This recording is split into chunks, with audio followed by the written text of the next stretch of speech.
নমস্কার বন্ধুরা, মোটিভেট মন ইউটিউব চ্যানেলে আপনাদের সকলকে স্বাগত জানাই। আজকের এই ভিডিওটি অবশ্যই মনোযোগ সহকারে শেষ পর্যন্ত দেখুন। তাহলে চলুন শুরু করা যাক। ভগবান শ্রীকৃষ্ণ হিন্দু ধর্মের এক অনন্য ও পরম সত্তা। তিনি প্রেম, ভক্তি, জ্ঞান ও ধর্মের প্রতীক। একজন শ্রীকৃষ্ণ ভক্তের পক্ষে এটি জানা অত্যন্ত গুরুত্বপূর্ণ। কখন তার জীবনে বা গৃহে শ্রীকৃষ্ণের উপস্থিতি অনুভূত হয়। ঈশ্বর সরাসরি আমাদের সামনে আসেন না, তবে তার উপস্থিতি বোঝা যায় কিছু নির্দিষ্ট লক্ষণ বা পরিবর্তনের মাধ্যমে। আজকের এই ভিডিওতে আমরা আলোচনা করব এমন 7টি লক্ষণ বা সংকেত সম্পর্কে, যা নির্দেশ করে যে ভগবান শ্রীকৃষ্ণ আপনার গিয়ে বসবাস করা শুরু করেছেন।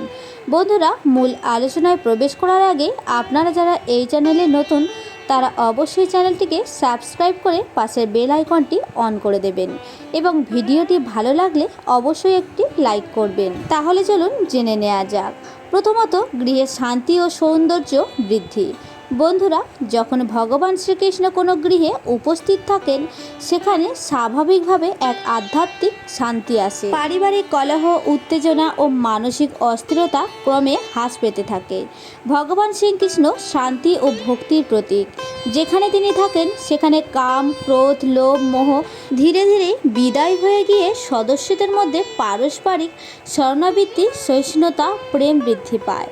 ছোটোখাটো বিষয়ে ঝগড়া বা মনোমালিন্য থাকলেও তা দীর্ঘস্থায়ী হয় না। অন্তরে এক প্রকার প্রশান্তি অনুভূত হয়। সংসারে ছোটোখাটো সমস্যা হলেও তা সহজেই মিটে যায়। পরিবারের সদস্যরা একে অপরকে সম্মান করতে শেখে। গৃহে অহেতু উচ্চস্বরে কথা বলার প্রবণতা হ্রাস পায়। শিশুদের মন শান্ত ও অনুভূত হয়ে ওঠে। ভগবান শ্রীকৃষ্ণের কৃপা বেশি করে পেতে শ্রীকৃষ্ণের শক্তিশালী মন্ত্র ওম কৃষ্ণায় বাসুদেবায় নমঃ মন্ত্রটি জপ করুন। দ্বিতীয়ত, শ্রীকৃষ্ণের নাম জপ ও ভক্তিগীতি নিজে থেকে উচ্চারিত হওয়া। বন্ধুরা, যে গৃহে ভগবান শ্রীকৃষ্ণ থাকেন সেখানে তার নামের গুণগান ও কীর্তন ইত্যাদি ধ্বনি স্বাভাবিকভাবেই প্রবাহিত হয়। এই ধ্বনিগুলি কেবল মুখের উচ্চারণ নয়, বরং হৃদয়ের অনুভূতির বহিঃপ্রকাশ। এটি আত্মার সাথে পরমাত্মার সংযোগের স্থাপনের মাধ্যম। যিনি একবার শ্রীকৃষ্ণের আস্বাদ গ্রহণ করেন, তিনি তার নাম ছাড়া আর কিছুতেই তৃপ্ত হতে পারে না।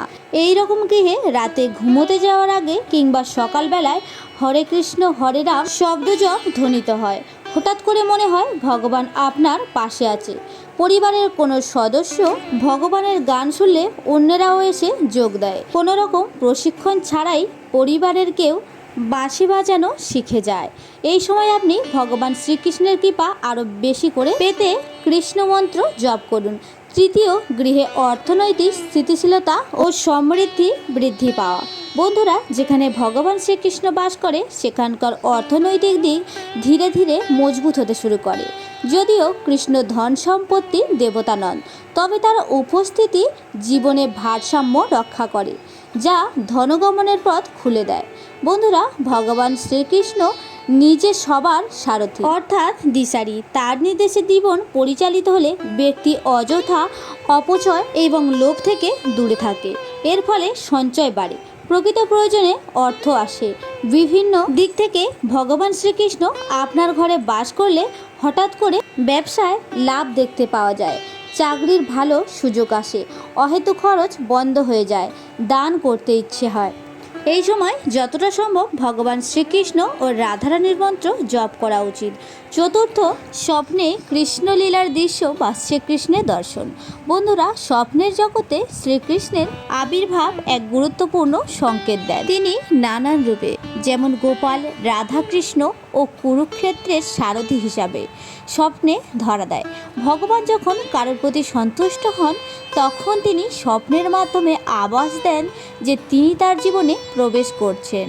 কখনো তাকে দেখা যায় বৃন্দাবনে রাধার সাথে রাসলীলা করতে, কখনো দেখা যায় তাকে গাভী চড়াতে, কখনো কুরুক্ষেত্রে যুদ্ধের দৃশ্য।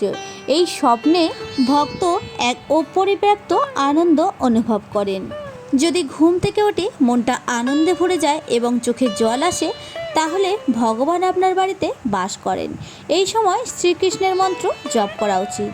পঞ্চমত, বিপদের সময় অলৌকিকভাবে রক্ষা পাওয়া। বন্ধুরা, যেখানে ভগবান শ্রীকৃষ্ণ থাকে সেখানকার মানুষ যেন তার আশ্রয়ে থাকেন। দুর্ঘটনা বা বিপদ এড়িয়ে যাওয়া অথবা চরম দুঃসময়ে আশ্চর্যজনকভাবে সমাধান পাওয়া। ভগবান শ্রীকৃষ্ণ জীবনের অভিভাবক। জীবনের প্রাপ্তিক মুহূর্তে তিনি যেমন অর্জুনের রথ চালিয়েছিলেন, তেমনি আজও ভক্তের জীবন রক্ষা করেন। অনেকেই জানান অনেক দুর্ঘটনার মুখ থেকে শেষ পর্যন্ত বেঁচে গেছেন, বা হঠাৎ এমন কেউ সাহায্য করেছে যাকে চেনেন না। এই সময় বেশি করে ভগবান শ্রীকৃষ্ণের মন্ত্র জপ করা উচিত। ষষ্ঠত, হৃদয়ে শ্রীকৃষ্ণ প্রেম জন্ম নেওয়া, ঈশ্বরমুখী জীবনযাপন শুরু হওয়া। ভগবান শ্রীকৃষ্ণ যখন কোনো গৃহে আসেন তখন প্রথম পরিবর্তন ঘটে অন্তরে। ব্যক্তির হৃদয়ে ভক্তি, প্রেম ও আত্মজিজ্ঞাসা জন্ম নেয়। এটি সবচেয়ে গভীর ও স্থায়ী লক্ষণ।